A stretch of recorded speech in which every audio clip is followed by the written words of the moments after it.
Weighing in at over 2 pounds, sporting a 3/8 hardened steel shackle, a 2 5/8 inch solid steel body, a 6-pin American 1100 core. Straight from aisle 7 at the Home Depot, we have a Premier Padlock. Hey guys, it's Unsecure Steve, and you can't really quote me on the whole aisle 7 thing. I was kind of just stumbling around Home Depot when I found this, looking for locks that I haven't messed around with yet. When I seen this one, I didn't really recognize the brand, but what really caught my eye was the American 1100 core.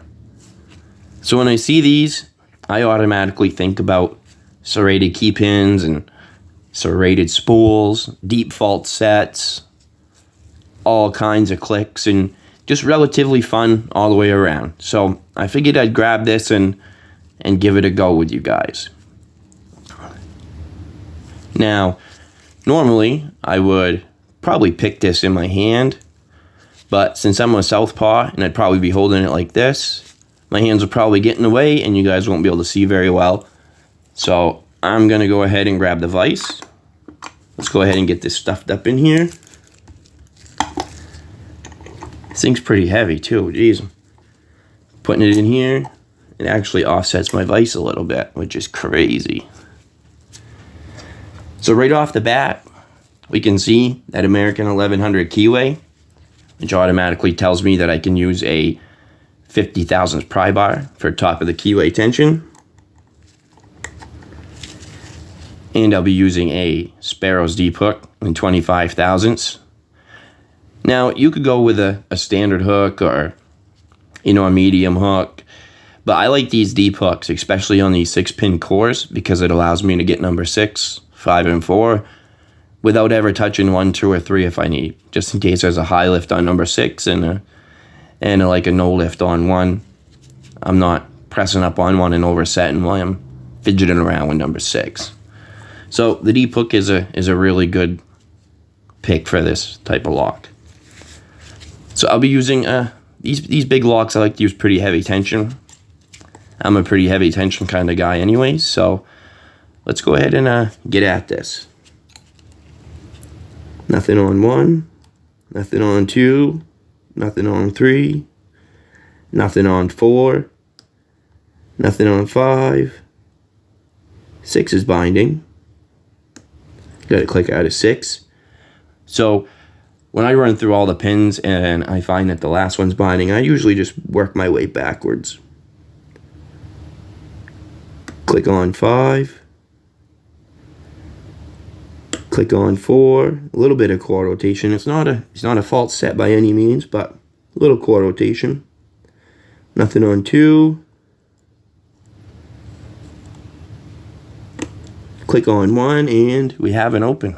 Wow, just like that. Before we pop the shackle, I want you to notice how much spring tension this thing's got. Now that's really not a bad thing, especially for pickers, because if we run into spools, this spring tension's really going to help us with our counter rotation and setting that spool. If it didn't have so much spring tension, then you would have to, if it was a dead core, you'd have to help rotate it back, and sometimes it's a real pain. And the second reason why I like a lot of spring tension is it makes this sound right here. That nice pop when you open that shackle. So that actually took less time than I thought. Let's go ahead and give this lock a good look over. So down in here we can see it's got ball bearings, so shimming's probably out of the question. Let's go ahead and take that Phillips screw out so we can start looking at the core.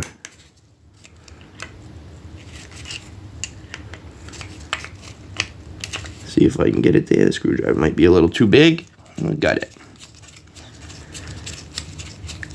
So what I'm going to check for first is I want to see if this lock has a bypass protection plate. A lot of these locks that use a 1100 cores don't put any bypass protection in, which basically makes it so you can bypass this faster than using the key. And as we can see, this lock does not have a cover on the actuator. You could use a little bypass plate like this.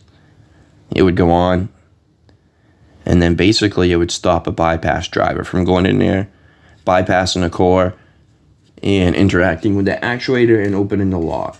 So they could have made this lock a whole lot more secure for about probably 5 cents.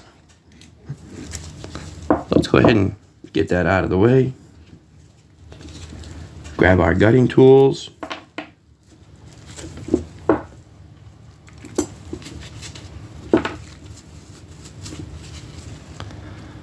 Let me get you zoomed up a little bit so you guys can see good.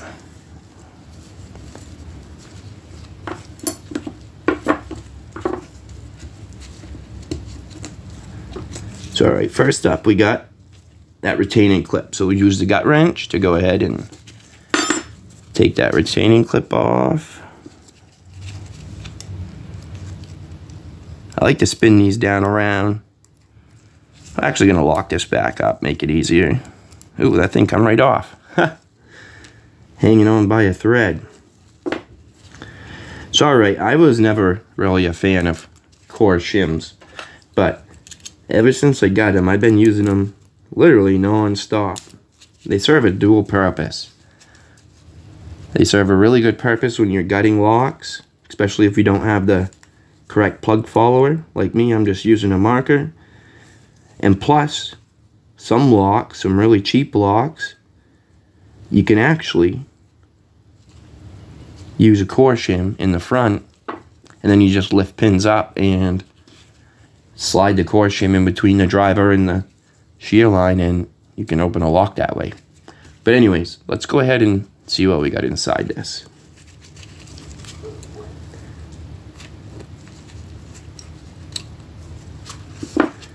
So they did use all 6 pins, which we felt when we was in there. Let's go ahead and remove the key nice and slowly so maybe we don't lose any of the pins. And we'll start getting these out of here.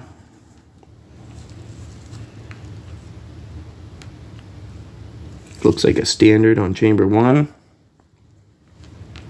standard on 2, standard on 3, standard on 4, standard on 5, and a standard on 6. So as you can see, them key pins are all pretty standard there, which doesn't make any sense to me because every other lock with an American core, 1100 core, it's always had serrated key pins. But let's go ahead and see what we got in the Bible.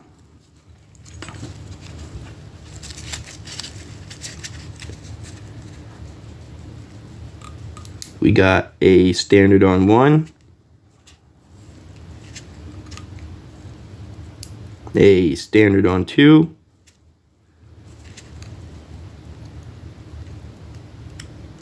standard on 3,